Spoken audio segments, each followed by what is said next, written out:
Assalamualaikum warahmatullahi wabarakatuh.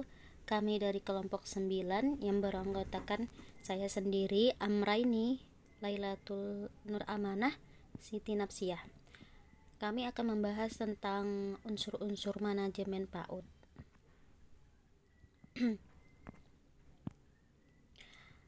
Pendidikan pada usia dini merupakan hal yang sangat penting dan perlu diperhatikan karena pada masa itu terjadi perkembangan yang sangat pesat pada diri anak yang merupakan usia emas atau golden age.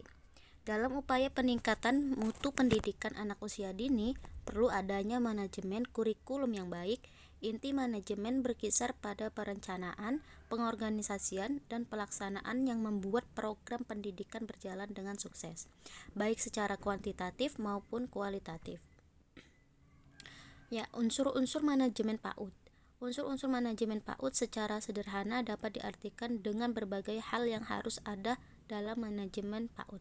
Setiap unsur dalam manajemen PAUD memiliki hubungan satu sama lain dan saling memberikan pengaruh. Ada 5 unsur dalam manajemen PAUD, yakni yang pertama, lembaga PAUD. Lembaga PAUD merupakan organisasi yang dikelola untuk tujuan kesuksesan penyelenggaraan layanan PAUD. Pada lembaga PAUD terdapat wacana, pemikiran, konsep, dan paradigma. Yang kedua, sumber daya PAUD. Sumber daya PAUD yang terdiri dari 2 unsur. Yang pertama, kepala, guru, staf, dan OB dalam lembaga PAUD. Yang kedua, sarana dan prasarana PAUD. Nah, pembahasan yang nomor 3, aktivitas layanan PAUD yang efektif dan efisien. Yang keempat, kerjasama.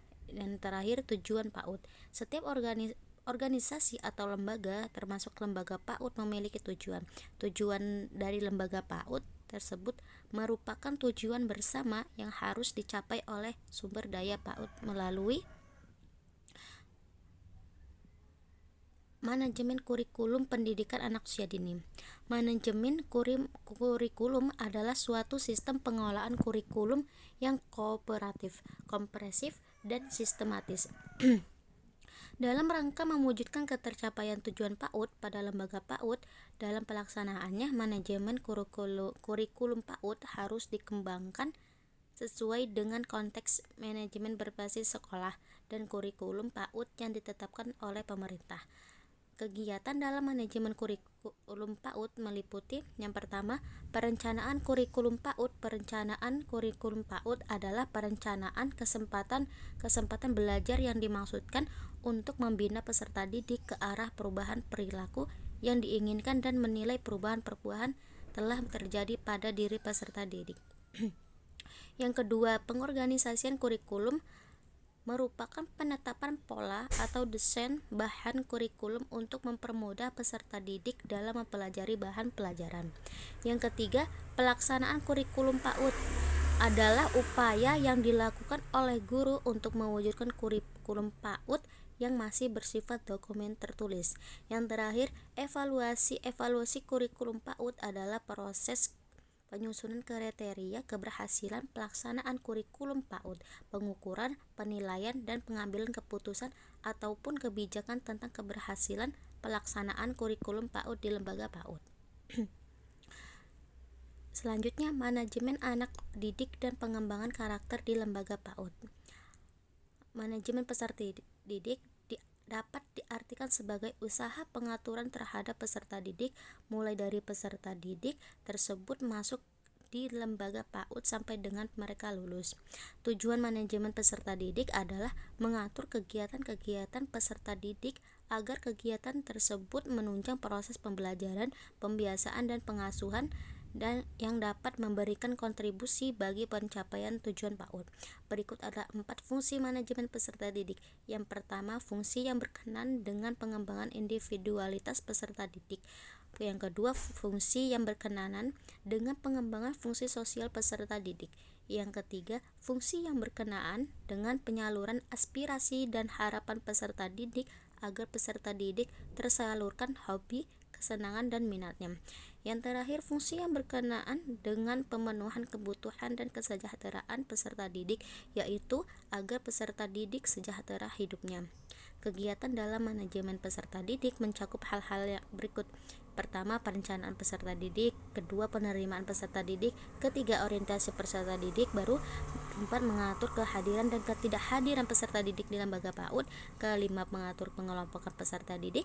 Keenam, mengatur evaluasi peserta didik. Ketujuh, mengatur kenaikan tingkat peserta didik. Kedelapan, mengatur peserta didik yang mutasi dan drop out. Kesembilan, mengatur peningkatan disiplin peserta didik. Selanjutnya, manajemen pembelajaran PAUD. Manajemen pembelajaran PAUD yaitu suatu strategi pembelajaran atau acuan yang dijadikan sebagai landasan dalam proses pembelajaran berupa perencanaan pembelajaran, pelaksanaan pembelajaran, dan evaluasi pembelajaran sehingga pembelajaran untuk anak terlaksana sesuai dengan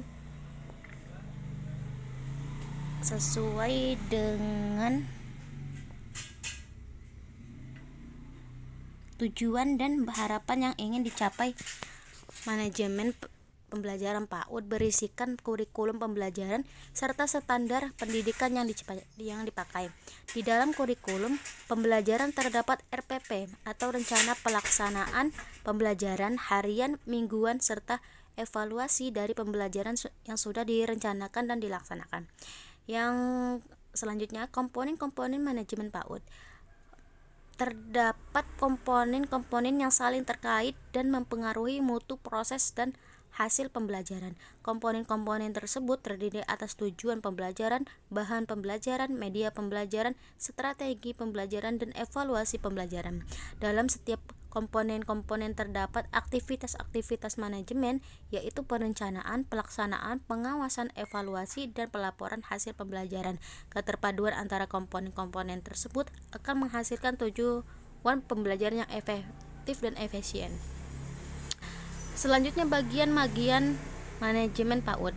Yang pertama, perencanaan pembelajaran. Yang kedua, pelaksanaan pembelajaran. Pelaksanaan atau actuating merupakan fungsi manajemen yang terpenting dan paling dominan dalam proses manajemen. Ketiga, pengadaan dan pembinaan tenaga ahli. Keempat, pengendayagunaan lingkungan sebagai sumber belajar. Kelima, pengembangan kebijakan sekolah. Ya, kesimpulannya, manajemen dibutuhkan dalam semua hal. Inti manajemen berkisar pada perencanaan, pengorganisasian, dan pelaksanaan yang membuat program pendidikan dengan sukses, baik secara kuantitatif maupun kualitatif. Nah, di sinilah pentingnya manajemen profesional agar TK berhasil secara maksimal.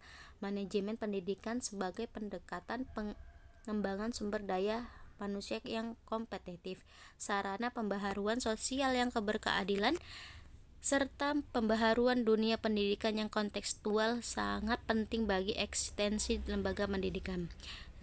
Dan yang kedua, unsur-unsur manajemen PAUD. Secara sederhana dapat diartikan dengan berbagai hal yang harus ada dalam manajemen PAUD. Setiap unsur dalam manajemen PAUD memiliki hubungan satu sama lain dan saling memberikan pengaruh.